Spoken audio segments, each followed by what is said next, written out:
Hey, it's Captain Roger. We have been for a walk and we have recorded this message 5 times now. 5 times. However, had a few technical difficulties, a few interruptions, a couple of things going on that just don't make sense. And you know what? Doesn't matter, because as we walk through the Bible and we're into the book of Judges, we've come to my buddy Gideon, and I really want to share this message with you, so I'm going to record it this way. This time, it was the Midianites who had invaded Israel. And for 7 years, these guys had tried to snuff out the country and the people by ruining the crops and killing the livestock, because their goal was to ravage the land so severely it wouldn't be able to sustain the people of God at all. And when Israel finally cried out to the Lord for help, he sent them back a message that reminded them he had freed them, he'd put up with them, he'd rescued them again and again and again from the situations they'd gotten themselves into, and that they hadn't listened and they had continued to chase after other gods instead of staying with him. Now, if I'd been on the receiving end of that kind of message, I might have found it discouraging, and I might have thought to myself, oh, God has abandoned me, as he certainly had the right to do, but he hadn't. Instead, the angel of the Lord went to talk to Gideon.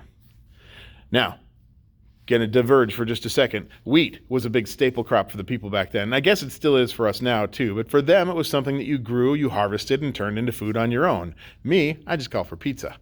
But Gideon and others like him needed to actually plant seeds to keep the weeds out and to get their crops to grow in these places that they could keep hidden from the Midianites. Then, whatever little crop there was, it had to be cut down and brought somewhere to be made edible, because wheat is like long sticks of thick grass, but the edible parts are these little nut-like berries that grow on the stalk, and to get to them, people have to thresh the wheat, which means taking it and banging it against a rock or something similarly hard until those fall off. And then you can scoop up all those little wheat berries, nuts, and put them in a blanket, and you throw them high up into the air, hoping that the hard, unpleasant shells blow away in the wind and leave you only the bits that you can chew. The best place to do this is up on a high hillside or a ridge where there's constantly blowing wind to take away the chaff and leave you the wheat. Gideon, hiding from the Midianites, had to do his threshing at the bottom of a shallow well that had been dug into the ground to be used as a wine press. He would have only been able to do a few stalks at a time. And it's here that the Lord comes to meet him.